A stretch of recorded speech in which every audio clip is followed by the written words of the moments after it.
Despite repeated requests, the proceedings of the Committee of the National Assembly have not yet been made public, proof that the opponents of the movement did not emerge with any credit from the proceedings.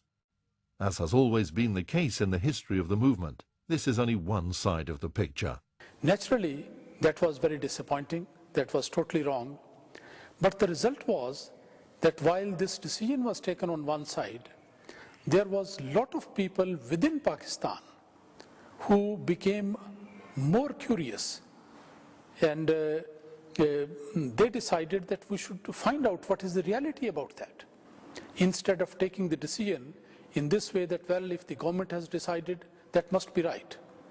There were many people in all parts of Pakistan who became very curious that after all, why this decision has been taken. So let's go and find out.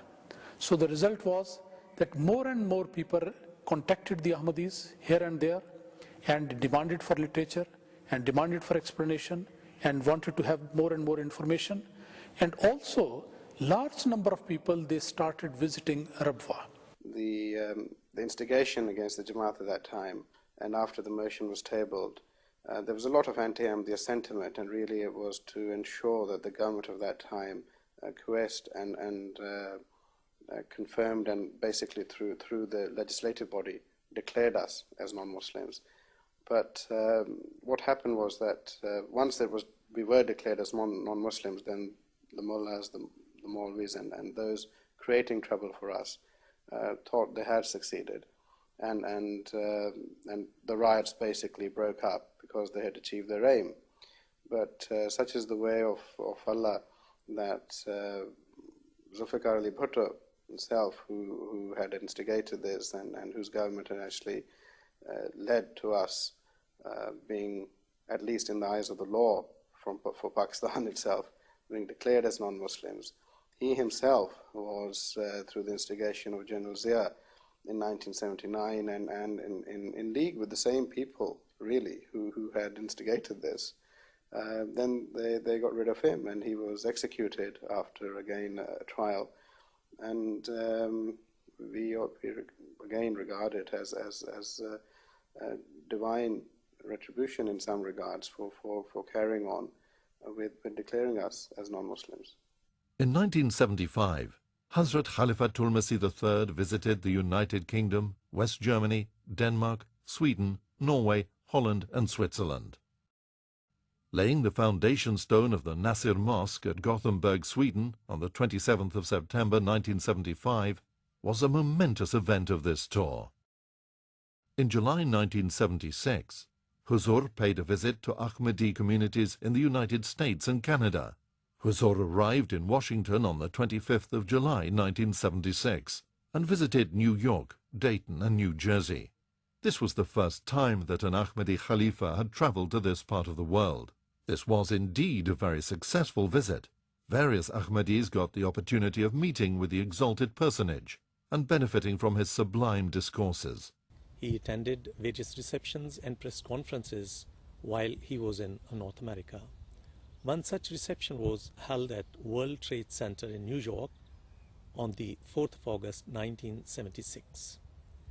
He also attended the 29th Jalsa Salana, the annual convention of USA Jamaats, during his visit. First Jalsa Salana of United States of America, it was that any Khalifa attended. One of the most eventful incidents of the Third Khilafat, and indeed of the Ahmadiyya movement, was the Deliverance of Jesus from the Cross conference that took place in London in June 1978. Huzur arrived in London in June 1978, and the conference itself was opened on the 2nd of June at the Commonwealth Institute in Kensington, London. Literature relevant to the theme of the conference, produced by the eminent historians and writers, were on display. For this historic event, believers and friends came to gather information and to be addressed by Orientalists, archaeologists, scholars and theologians of many religions who had been invited from all over the world to speak on their beliefs. The opening ceremony took place before a packed main hall and to overflowing audiences in adjacent halls by television. There were participants from Pakistan, India, Africa, Asia, Europe and the USA. Eminent speakers like Sir Zafrullah Khan and Sahibzada Mirza Muzaffar Ahmad read their scholarly papers. In his address, Huzur spoke of the total uniqueness and perfection of God, the creator and master of all, and of man's total dependence upon him. He went on to compare the Christian and Islamic teachings, and with support from the Holy Quran, spoke at great length of the deliverance of Jesus from the cross. He conveyed with great love and humility the message to millions.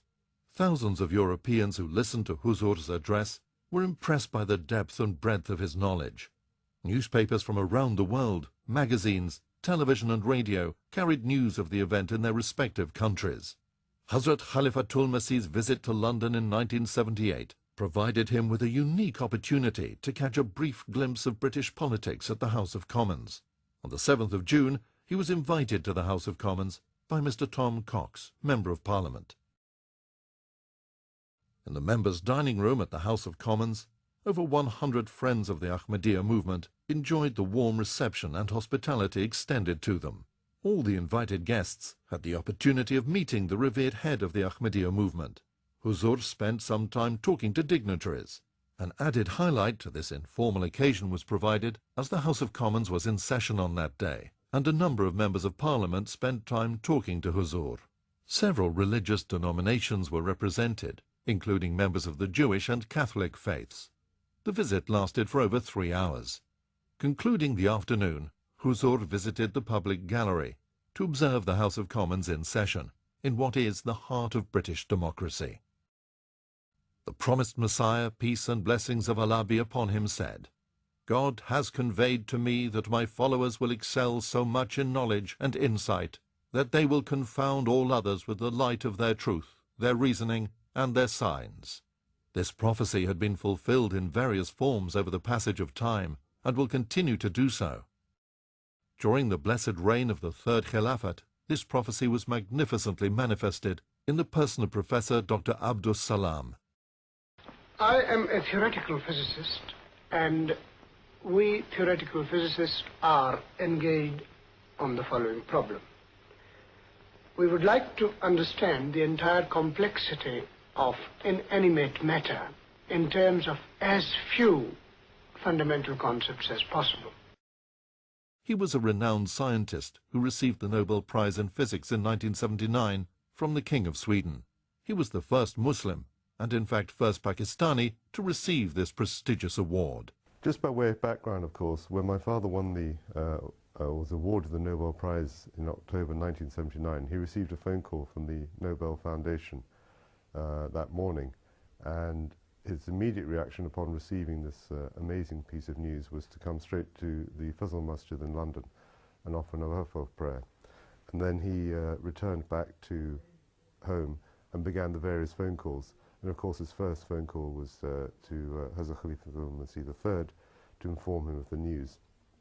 And I know, I wasn't actually there at the time, but my mother told me afterwards that the message from Huzur was of warm congratulations and of how this is a great matter of pride, for all Ahmadi Muslims and all Pakistanis and the whole world over, that the first Muslim to win a Nobel Prize for physics was an Ahmadi.